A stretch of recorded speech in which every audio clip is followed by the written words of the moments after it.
सो यार welcome to another episode. और आज का सुपर हीरो शोडाउन मेरे फेवरेट हीरो घोस्ट राइडर और मेरे फेवरेट डीसी हीरो फ्लैश के बीच होने वाला है। और इसी बात को लेके मेरे मन में एक क्वेश्चन आया कि अगर मेरे दोनों फेवरेट सुपर हीरोज का आपस में सुपर हीरो शोडाउन हो तो किस सुपर हीरो में कितना दम होगा। तो इसीलिए इस वीडियो में कंपेयर करने वाला हूँ फ्लैश और घोस्ट राइडर को। तो यार एक साइड है द फास्टर मैन अलाइव, तो दूसरी साइड है एंडलेस अनलिमिटेड हेलफायर। तो यार फटाफट से चैनल को सब्सक्राइब करके बगल वाले बेल आइकन को दबा दो और इस स्टूडियो में चलो।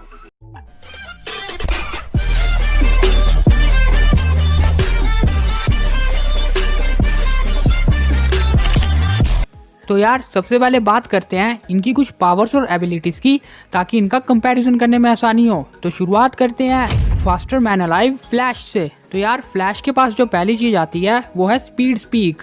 फ्लैश इतना ज़्यादा तेज है कि वो थिंक, हेयर, स्पीक बहुत ज़्यादा फास्ट लेवल से कर सकता है। इसके अलावा फ्लैश के पास है वॉइस चेंजिंग, वो अपनी वॉइस को भी चेंज कर सकता है। फ्लैश इतना ज़्यादा तेज है कि वो अपनी स्पीड से ही टोर्नाडोस और वैक्यूम्स क्रिएट कर सकता है।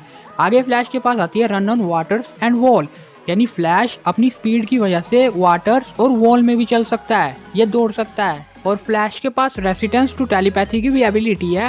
इसके अलावा ये एयर कुशन भी प्रोड्यूस कर सकता है। ये इतना ज्यादा तेज है कि अपनी स्पीड के दम पे ये एयर कुशन बना सकता है। तो यार आगे फ्लैश के पास आती है स्पीड फोर्स शार्पिंग।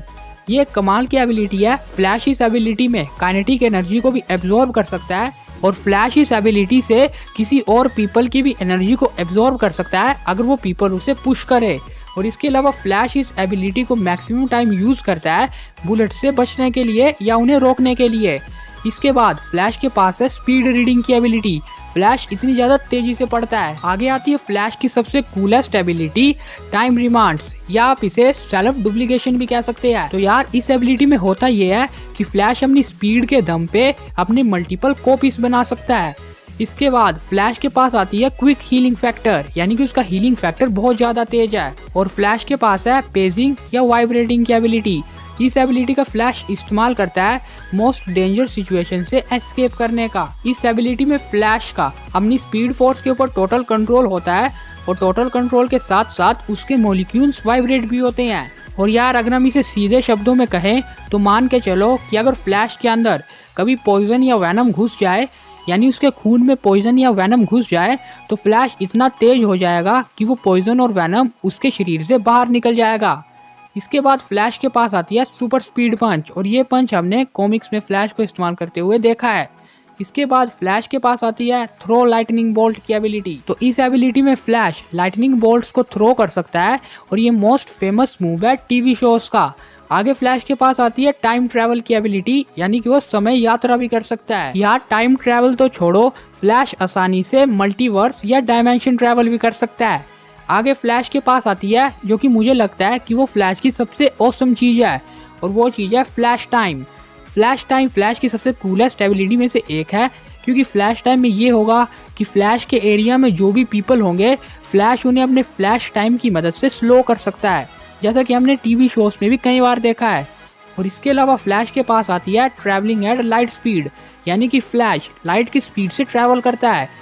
और लास्ट में फ्लैश के पास आती है सुपर स्पीड, इसीलिए उसे द फास्टर मैन अलाइव कहते हैं। तो ये बात कर ली हमने फ्लैश की पावर्स और एबिलिटीज की।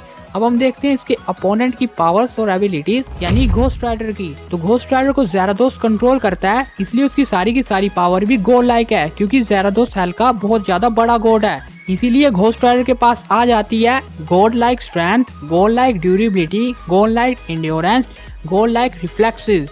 और घोस्ट राइडर की स्टेमिना की बात करें तो इसके पास कमाल का स्टेमिना है जो कभी खत्म ही नहीं होगा। इसके बाद घोस्ट राइडर के पास आता है कमाल का हीलिंग फैक्टर। भले ही घोस्ट राइडर को कितना भी डैमेज हो गया हो, लेकिन घोस्ट राइडर अपने आप को अपनी हेल फायर की मदद से जल्दी हील कर लेगा। और घोस्ट राइडर किसी को देख के ये पहचान लेगा कि उसने अपने पास में कैसे कैसे काम किए हैं। आगे आए तो आगे घोस्ट राइडर के पास है सुपर स्पीड की एबिलिटी। घोस्ट राइडर लाइट और स्पीड से ट्रैवल कर सकता है, और घोस्ट राइडर के पास है उसकी एक सुपर मिस्टिकल चेन। इस चेन का इस्तेमाल घोस्ट राइडर कई ज्यादा सुपर विलन्स के खिलाफ करता है, और घोस्ट राइडर जिस भी चीज की सवारी करता है वो चीज उसी के काबू में आ जाती है। और इसके अलावा घोस्ट राइडर के पास है रेंजिंग द डेथ एबिलिटी, जो कि घोस्ट राइडर की one of the most powerful thing है।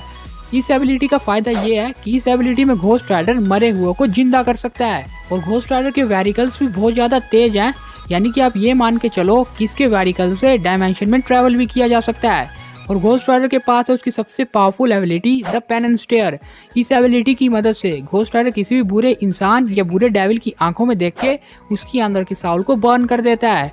और इसके अलावा घोस्ट राइडर के पास आती है मल्टीपल क्लोन्स की एबिलिटी, यानी कि घोस्ट राइडर अपने मल्टीपल क्लोन्स भी क्रिएट कर सकता है। और यहाँ पे ऑसम चीज ये है कि उसके वो क्लोन्स भी उसी के जितने पावरफुल होते हैं। इसके बाद घोस्ट राइडर के पास आती है एलिमेंट कंट्रोल की भी एबिलिटी, यानी कि वो पांचों एलिमेंट्स को भी कंट्रोल कर सकता है। आपको पता होगा कि इस पूरे यूनिवर्स में 5 एलिमेंट्स होते हैं, फायर, वाटर, स्पेस, अर्थ और थंडरस्टॉर्म। तो घोस्ट राइडर इन पांचों के पांचों एलिमेंट्स को इजीली कंट्रोल कर सकता है। और यार घोस्ट राइडर के पास है साइज अल्टरनेशन की एबिलिटी, यानी कि ये अपने साइज को छोटा या बड़ा भी कर सकता है। और घोस्ट राइडर ने यही काम किया था थोर के साथ कॉमिक्स में फाइट करते हुए। इसके अलावा घोस्ट राइडर इतना ज्यादा पावरफुल है कि एक बार पूरी की पूरी अवेंजर्स ने घोस्ट राइडर के ऊपर अटैक कर दिया था, लेकिन तब भी वो घोस्ट राइडर को कुछ नहीं कर पाए थे। और इसके अलावा घोस्ट राइडर के पास आ जाती है unlimited endless hellfire. Ghost Rider कभी भी कहीं भी हेलफायर ब्रीथ कर सकता है, उसकी पूरे शरीर में हेलफायर है जो कभी खत्म ही नहीं होगी। और एक बार तो थोर ने घोस्ट राइडर की तरफ अपना म्योनीर फेंका था और घोस्ट राइडर ने वो म्योनीर हवा में ही पकड़ के वापस थोर की ओर फेंक दिया था। और एक और औसम बात कि घोस्ट राइडर को वन अबव ऑल के बिना और कोई मार ही नहीं सकता है। हाँ, भले ही उसके पावरफुल लेवल के कैरेक्टर उसे नॉकआउट तो कर दें, लेकिन वो उसे मार नहीं पाएंगे। और घोस्ट राइडर को जिंदा रहने के लिए खाने पीने या सांस लेने तक की जरूरत नहीं है। मैं बात कर रहा हूँ ज़राथोस कंट्रोल घोस्ट राइडर की। तो यार अब हमने बात कर ली है इन दोनों ही कैरेक्टर्स की पावर्स और एबिलिटीज की। अब हम देखते हैं किस कैरेक्टर में है कितना दम, यानी सुपर बैटल। तो यार इस बैटल के 2 रिजल्ट है। बात करें रिजल्ट नंबर 1 की, तो अगर फ्लैश और घोस्ट राइडर का बैटल होता है लेकिन ज़राथोस कंट्रोल घोस्ट राइडर नहीं बल्कि जॉनी ब्लेज घोस्ट राइडर, तो यहाँ पे ज्यादा चांसेस है कि फ्लैश ये बैटल जीतेगा, क्योंकि फ्लैश के पास वो सब एबिलिटीज है जो जॉनी ब्लेज को हरा सके। लेकिन गाइस अगर ज़राथोस इस मैच में आया तो मेरे हिसाब से Zarathos control Ghost Rider easily Flash को हरा देगा। तो यार अगर सिंपल बैटल होता है तो फ्लैश, लेकिन ज़राथोस आया तो ज़राथोस कंट्रोल घोस्ट राइडर। लेकिन गाइस आपको पता है कि ये तो बस मेरा ओपिनियन है, और यहाँ पे मेरा ओपिनियन इतना जरूरी नहीं रखता है जितना आप सब लोगों का ओपिनियन जरूरी रखता है। इसलिए यार कमेंट बॉक्स आपके लिए ही है, कमेंट में अपना ओपिनियन दे के ही जाना कि आपको क्या लगता है कि इन दोनों कैरेक्टर्स में किस में है कितना दम। और इस वीडियो को लाइक किए बिना तो जाना ही मत, इस वीडियो को खुल के शेयर कर दो, कमेंट में अपने फेवरेट हीरो का नाम लिख दो। और भी ऐसे इंटरेस्टिंग वीडियोस को देखने के लिए फटाफट सब्सक्राइब करो सुपर हीरो स्टूडियोज को, बगल वाले बेल आइकन को दबा दो ताकि आपको हमारी वीडियोस की नोटिफिकेशन सही टाइम पे मिल सके। और अब हम मिलेंगे नए किसी फ्रेश एपिसोड में, तब तक के लिए good bye and never forget it's your super hero studios and you all are super heroes 10।